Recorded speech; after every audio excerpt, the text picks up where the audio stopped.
Venezuela's Minister of Communication provides details on U.S. spy planes which have repeatedly violated the Bolivarian nation's airspace. Hundreds of thousands of Puerto Ricans take over major island roadways, demanding the governor's resignation. And a blast in Somalia kills at least 17 people, injuring 30. From the headquarters of Telesur English in Quito, Ecuador, this is From the South, and I'm Camila Escalante.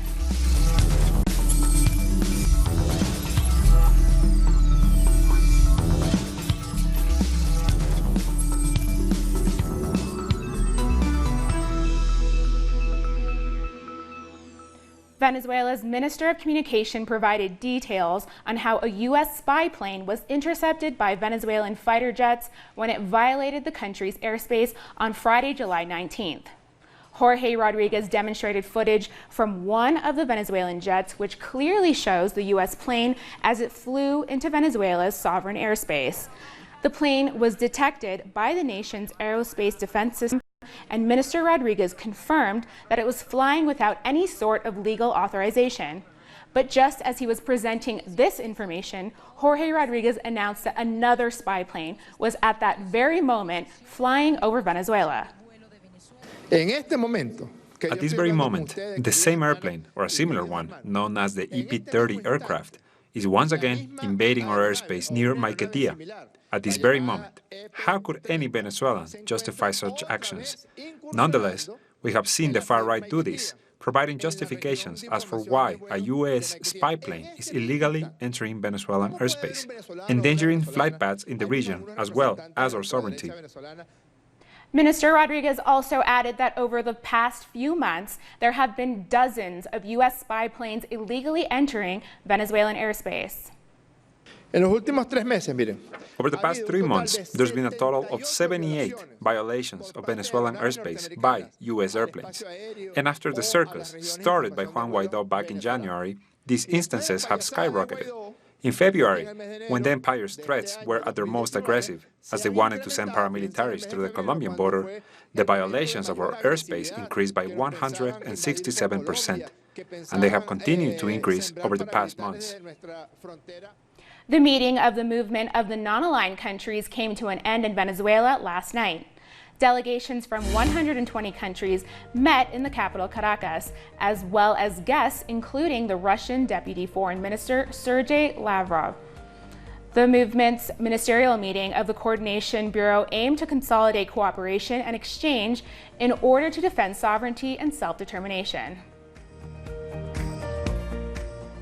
Venezuela's foreign minister held a news conference celebrating the successful conclusion of the meeting. He said that the United States had failed in its efforts to put an end to the non-aligned movement, including by pressuring members of the group to not attend the meeting in Caracas.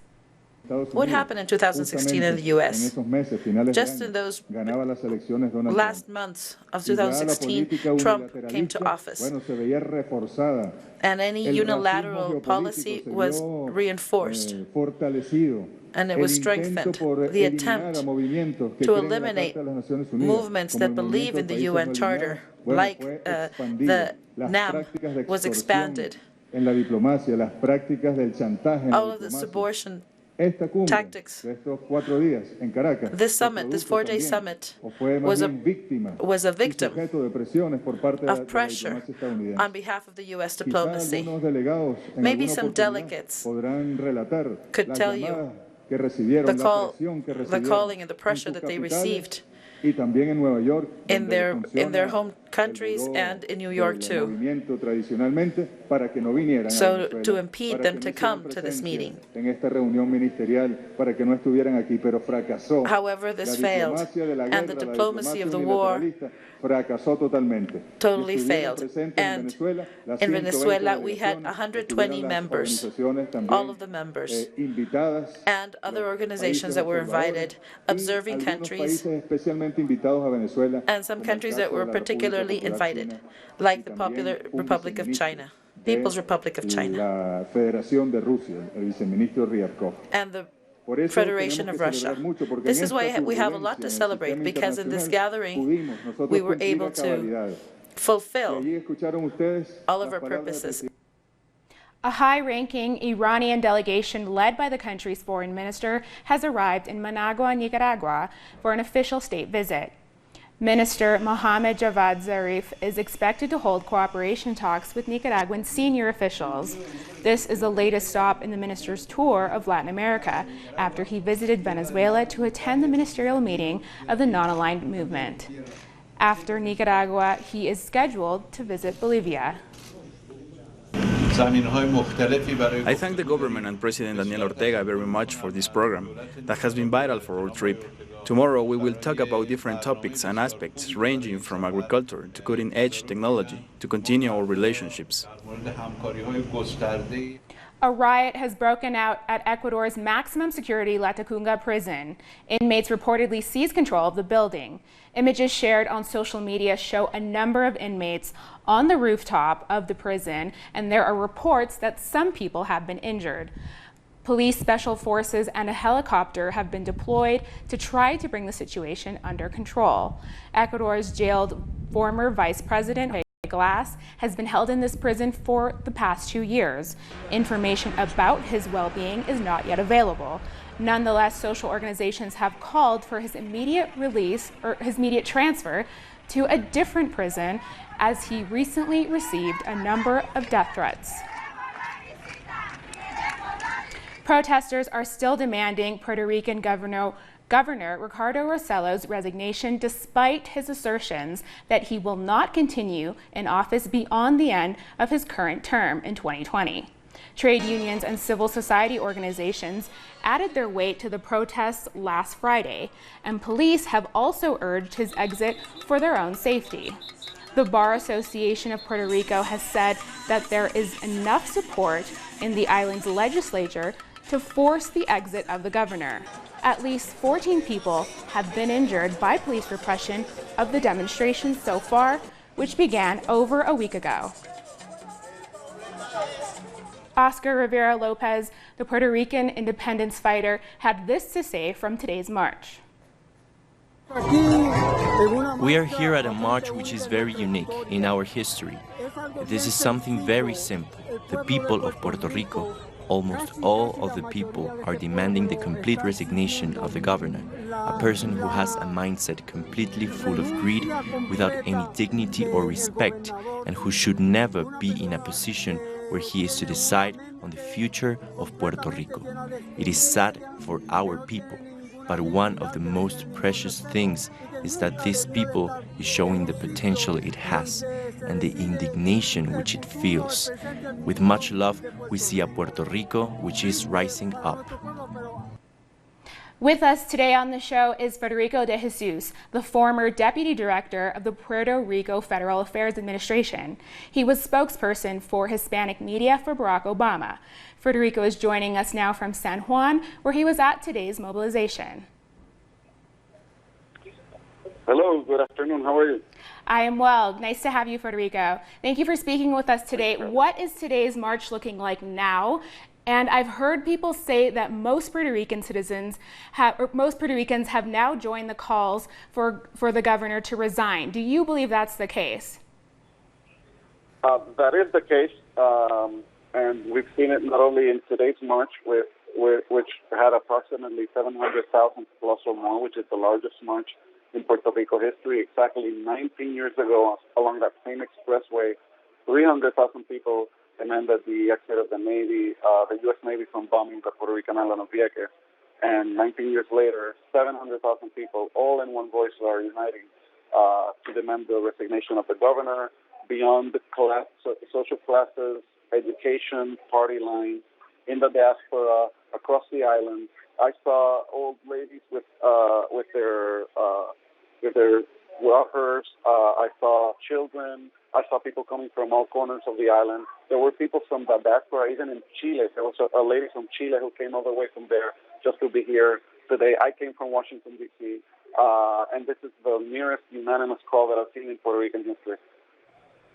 Absolutely, and a little more context. Is there more to these massive demonstrations than the exchange on Telegram messages sent between the government officials? What are working people's demands beyond these calls for the resignation?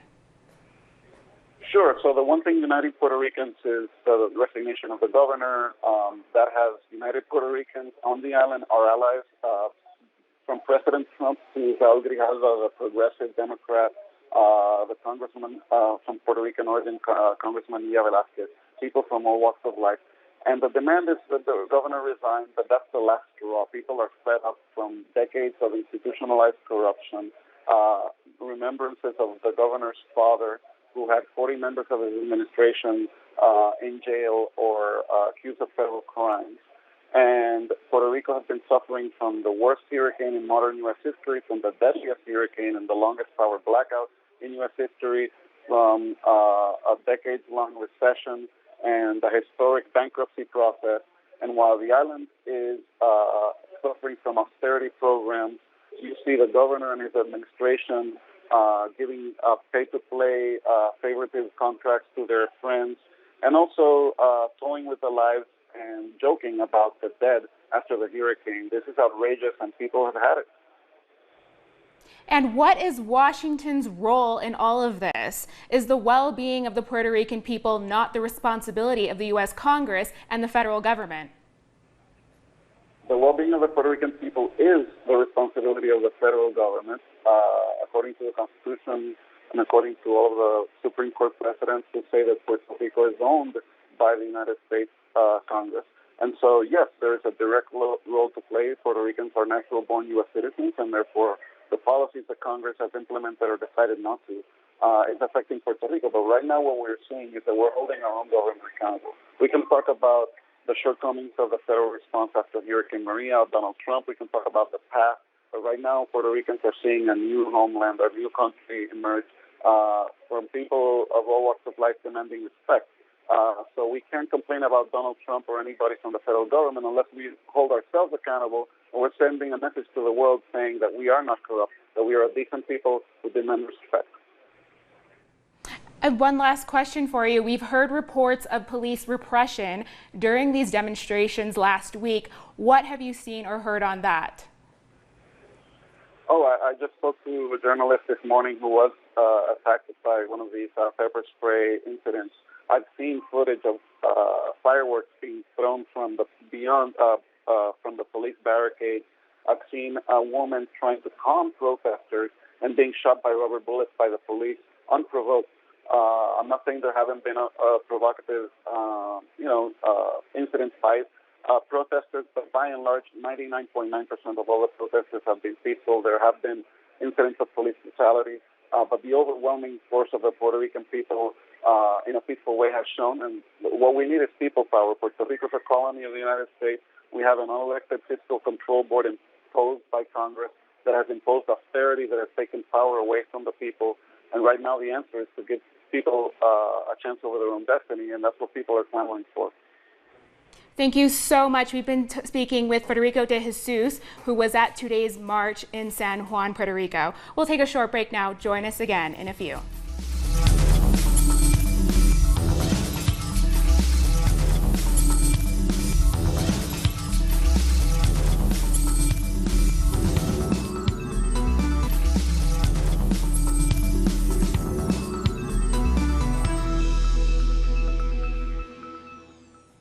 Welcome back. Trinidad and Tobago's ruling national movement, the PNM, has begun candidate screening for the upcoming general elections. The Finance Minister, Colm Imbert, says screening will begin for 7 opposition strongholds. The elections are constitutionally due in 2020. Meanwhile, local government elections are set to be held by the end of this year. A gay man is challenging Dominica's buggery laws, which criminalizes buggery and other sexual activity between same-sex partners. The matter was filed in the High Court of Justice on July 19th. The claimant said the law violates numerous rights guaranteed in Dominica's constitution. The man's identity has not been disclosed, but he is being supported financially by groups and advocates both in Dominica and elsewhere. South Africa's President Cyril Ramaphosa is now relying on the courts to clear his name after the public prosecutor found that he violated the Constitution. The findings relate to an election campaign donation he received. Our correspondent in Pretoria, Matuba Matlahe, has the details. The gloves are off and it's a battle between the president and the public protector. At the center of the standoff is a $36,000 election campaign donation made by a controversial company doing business with government and the president's son. The public protector believes there's also merit to investigate money laundering, but President Ramaphosa disagrees. After careful study, I have concluded that the report is fundamentally and irretrievably flawed. This is strongly confirmed by my legal representatives, who have equally studied the public protector's report very thoroughly. I have therefore decided to seek an urgent judicial review of the public protector's report, its findings and its remedial action. I have instructed my legal representatives to prepare an application to this effect as a matter of urgency. The Office of the Public Protector reacted with a statement welcoming the president's court bid to have findings against him under judicial review. Opposition parties have also reacted to the president's move. The main opposition party, which laid the complaint with the public protector, says Ramaphosa must foot the legal bill and not use the public purse. Another opposition party, the Economic Freedom Fighter, has called on the president to take leave until his name is cleared by the courts. President Cyril Ramaphosa will rely on the courts to redeem the image of his office. The court's findings will be crucial for the public protector herself because she already has a few of her reports sent to the courts for scrutiny, testing her ability to occupy the office. I'm Matiwa Mahlachi for Telesur in Pretoria. Still in South Africa, the highest court has ruled that the public protector in charge of investigating corruption lied under oath and acted in bad faith in a dispute between her office and the Reserve Bank. As a result, the Constitutional Court fined the special protector $62,000 in legal fees from her own pocket. Besides this, many recent reports allege that she was involved in a dirty tricks campaign to undermine President Cyril Ramaphosa. Just last week, she ruled that Ramaphosa had misled Parliament and should be investigated. At least 17 people have been killed in Somalia and another 30 were injured during a bomb blast in the capital, Mogadishu. The blast went off at the first checkpoint on the road that leads to the Mogadishu airport. The al-Qaeda-linked group Al-Shabaab claimed responsibility for the attack. Al-Shabaab committed another bomb attack, killing 26 people in southern Somalia last week. The country has been struggling to contain conflict for control of the country since the overthrow of President Siad Barre in 1991. In Ethiopia, at least 25 people have been killed in clashes between security forces and Sidama ethnic group activists fighting for regional autonomy. The activists have been reportedly killed in Hawassa during protests demanding a new region be declared in defiance of the central government, which argues that the move might lead to ethnic violence. The Ethiopian federal system allows larger ethnic groups a degree of autonomy. Smaller groups such as the Sidama, who make up about 5% of Ethiopia's population, say that they have been sidelined. Sadima has already put up its own flag and declared that it is a regional state. Therefore, the voice of the people should be respected.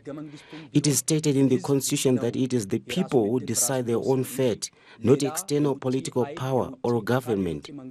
People decide their own affairs. What we expect from government now is to assist the new region establish its footing and help in executing a peaceful divorce from the old regional state. That is the demand from the people and the youth.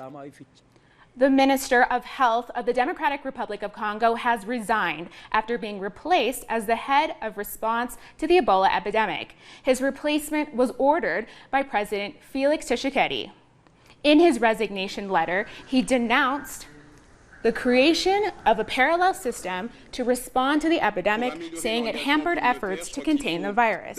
He also blamed some humanitarian organizations for allegedly concealing vital information. One person was killed when Nigerian police clashed with Shiite Muslims protesters in Abuja. Several others were wounded in the clashes, and a number of cars were set on fire. According to authorities, police fired at protesters because they were turning violent. Shiite Muslims have regularly taken to the streets of Abuja in the last few years, calling for the release of their leader, who has been in detention since 2015. We come out to protest. Allow him go for medication. They just opened fire on us. On reaching Secretariat, we started the protest peacefully from Nitel Junction on top towards Ahmadu Bello way. On arrival at the Secretariat, they started shooting with live ammunition on us. And some news just in: the Prime Minister of Haiti, Jean-Michel Lopez, has resigned after failing to form a government. Lopez said he had sent his resignation to President Jovenel Moise and that he had made the decision for Haiti.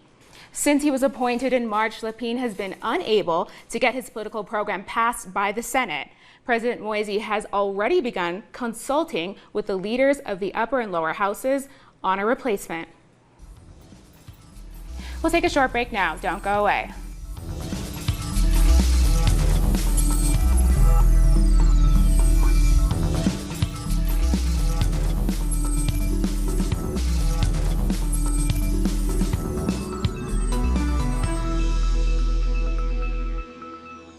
Welcome back.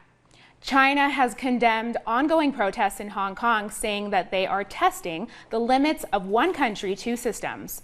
The Chinese Foreign Ministry condemned the behavior of protesters, which it said had become exceedingly radical. Hong Kong's chief executive Carrie Lam also condemned recent protests, calling them a challenge to national sovereignty. The comments came after protesters surrounded China's main representative office in Hong Kong on Sunday and defaced the building.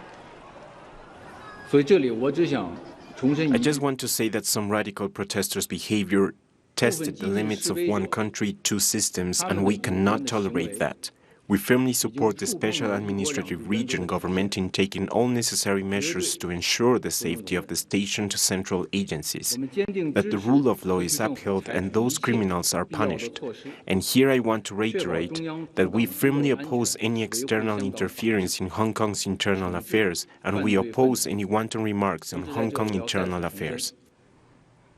Iran has released the footage of the 23 crew of the British oil tanker that it seized last Friday in the Strait of Hormuz. The Stena Impero hit a fishing vessel and was taken to an Iranian port in accordance with international maritime regulations, according to the Iranian foreign minister. Iran contrasted this with the UK's move to capture an Iranian vessel off the coast of Gibraltar, which the foreign minister called piracy. He added that the UK must end its role as an accomplice in the United States' economic terrorism against Iran. Israeli forces have torn down Palestinian houses for being too close to a segregation wall in the village of Surbayer. Palestinians protested as their homes were demolished by hundreds of soldiers accompanied by bulldozers at dawn. 16 residential buildings have been targeted, holding around 100 apartments. Israel has proceeded with the demolition despite international criticism after the Israeli Supreme Court agreed that the military that the buildings pose a security risk. Palestinians argue that the move is part of Israeli colonial policy in order to build more illegal settlements on Palestinian land. The decision sets a dangerous precedent for other Palestinian villages in the occupied West Bank. The occupation forces came this morning and began demolishing around 16 buildings, houses and homes in Wadi Hummus, in the village of Surbayer, southeast of Jerusalem. The cabinet condemns this grave aggression. This is a continuation of the forced displacement of the people of Jerusalem from their homes and lands. This is a war crime and a crime against humanity. We've come to the end of this news brief. You can find these and many other stories on our website at telesaurenglish.net. And join us on social media, Facebook, Twitter, and Instagram. For Telesur English, I'm Camila Escalante. Thanks for watching.